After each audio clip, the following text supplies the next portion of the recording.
Hello world, from our sacred space to yours. Thank you for tuning in to Conscious Conversations.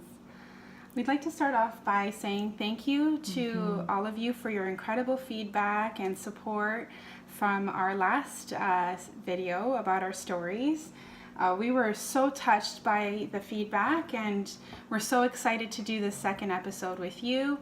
So thank you for being here with us. We're excited to talk to you about cultivating a sacred space. For this episode of Conscious Conversations, we're going to talk about how to cultivate a sacred space. So we're going to discuss what it means, what it looks like to us in our lives, and 5 great tips to get you started on cultivating your sacred space today. So what is a sacred space? It really is just that. Some place in your home, your office, backyard, anywhere you can possibly imagine. It's kind of a corner that you can label your sanctuary. A sacred space is so important, I think, especially if you are kind of just beginning your spiritual journey, looking for some solace in the craziness of the world. A sacred space is a corner of any part of the world where you feel comfortable, you feel 100% you feel aligned, you feel at peace, blissful, happy. It's kind of like a magical spot. Your sacred space should be a space where you can revisit time and time and again and find peace, comfort, and inspiration. And it should definitely be a reflection of who you are. On my personal journey, a sacred space has been extremely beneficial for me. I never meditated previously. I think in the last 5 years it's become kind of second nature, and it's still a process. We'll talk more about that in a different episode. So I always felt very sensitive to energies. I found being in big crowds, going to malls, going to specific places. I don't know if you've ever had this experience where you said, to your parents or to somebody, I feel weird. I feel weird. And I got that sense a lot. And I think understanding now the incredible, not only physical, but metaphysical facets of a human being, energy is a big thing. So cultivating a sacred space for me personally meant having a space where I could be within my own energy and really make that positive vibration strong, so that I was able to connect, meditate in a meditative state, in a creative space when I'm doing my writing.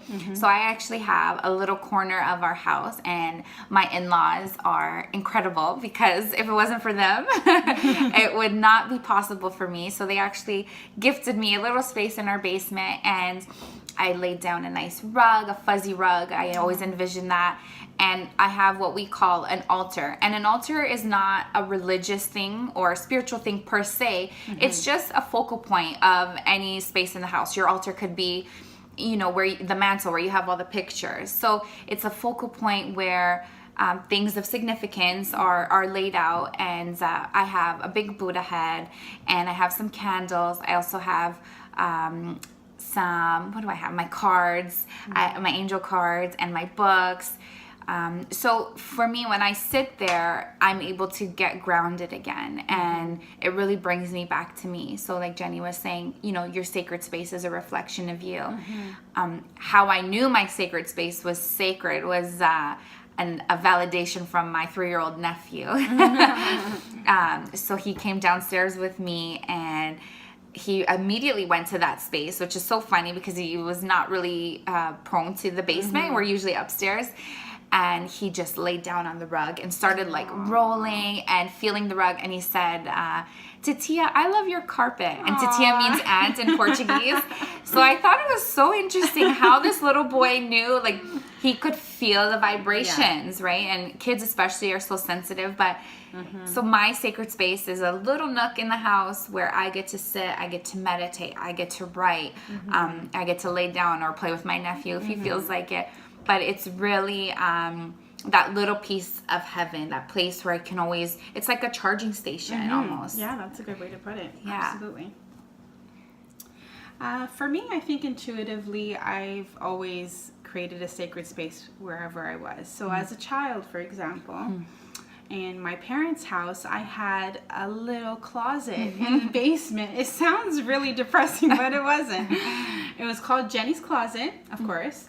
And it was carpeted, and it had organizers with all my coloring books and my books and stickers all over the wall. And it was my little nook. Like, even though I was a kid and life was amazing, there were, as I mentioned in our stories, there were some hard times growing up. And my little closet was such a space of comfort and peace for me, and I felt so good. So I think I always carried that with me wherever I went, whether when I moved or wherever I was staying for a bit. I'd always tried to create a space for myself where I can come back to center and feel in line with myself and my energy as well. So my little apartment has become definitely my sacred space. I feel comfortable to practice my soul work in any room of my little apartment, whether that be in my living room or my bedroom or even on the balcony. I feel very, very comforted by the energy that I've been able to cultivate. I have filled my space with colors that inspire me, pictures that make me smile. I have my Himalayan lamps and quotes and my Buddha statues and books. Books are everywhere that I go. And quotes, I think I already said that, but just really positive, high vibing items that make me feel good the moment that I look at it. I also have a little altar. I know we call it an altar, we automatically think religious and we think like church, but mine is technically a shelf. And on my shelf, it's there are 2 plants that have a lot of significance to me. There is a beautiful gratitude prayer that my soul sister gave to me. I have 2 pictures that make me smile, and I have my diffuser that just fills my space with such beautiful aroma. Oh, I love it. And as soon as I sit next to my little shelf, I just feel so good, and I feel like I can do any soul work that I want to do, whether it be reading or doing something like this, posting a video or a blog. I just feel so creative and inspired, and that's what your sacred space should be to you. As we're describing our sacred spaces to you, we hope that you understand that although cultivating an external sacred space is really beneficial, especially to give yourself a break or to just recharge, as we said, these external items are not necessarily things that will bring you joy or happiness. This is sort of just a time to relax and recharge and gain that clarity to go forward. And it's always nice to have that space in which to do it. In our next episode, we'll be talking about kind of cultivating an internal sacred space. So definitely stay tuned for that. So before we end this episode of Conscious Conversations, we're going to leave you off with 5 tips to get you started on cultivating your sacred space today. We just want to ensure that you intuitively allow your process to be guided when creating your sacred space. These tips were just something that Jen and I found helpful as we started off. So we just want to share those with you. So first, try to find an item that as soon as you look at it, you feel inspired. So it could be a picture, it could be a quote, it could be an heirloom, it could be something super significant to you that maybe no one else understands, but you do. And as soon as you look at it, you feel a burst of inspiration.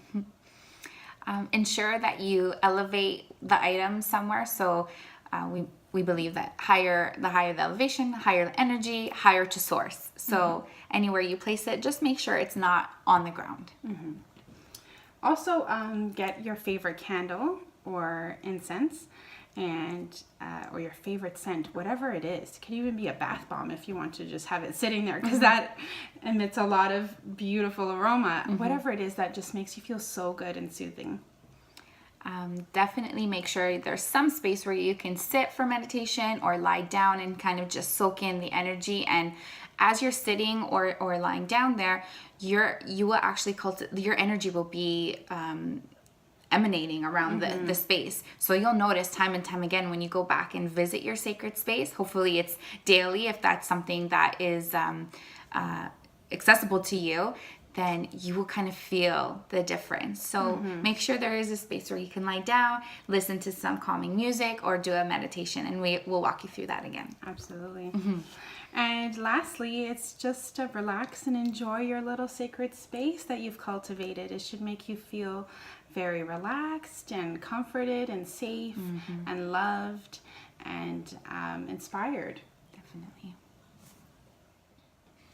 So we would like to leave you with an affirmation to hopefully help you begin cultivating your sacred space now. So I'm going to write this below in our description of this video. You can reread it if you'd like, or you can just hit replay on this part of the video if you want to just feel more inspired to start your space. My soul requires the time and space to practice self-love, healing, grounding, gratitude, prayer, and balance in my life now. I hear myself and I honor my voice by taking action today to prepare my sacred space, and so it is. Our wish for you is that after being here with us and watching this video, you actually feel really inspired and moved to go out and find your sacred space, wherever that is. And we really do hope it brings you internal peace, bliss, so much happiness, so much joy, and that you're able to live the best version of you possible. Thank you so much for tuning into Conscious Conversations. We're so grateful for your support. We'd like for you to take a picture of your sacred space and hashtag Conscious Conversations on Instagram so we could see what you've come up with. Connect with us on Instagram at Conscious Conversations 7 and like and subscribe below. From our sacred space to yours, sending you love and light always. Namaste.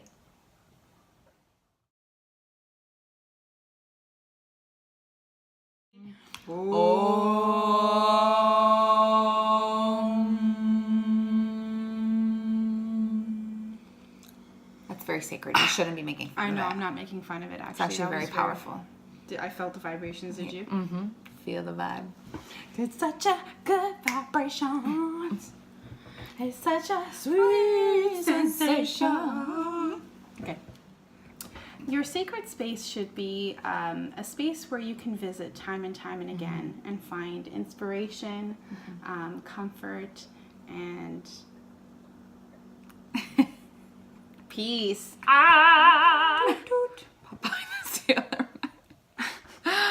Sometimes we just can't get it right. It's okay. Good times.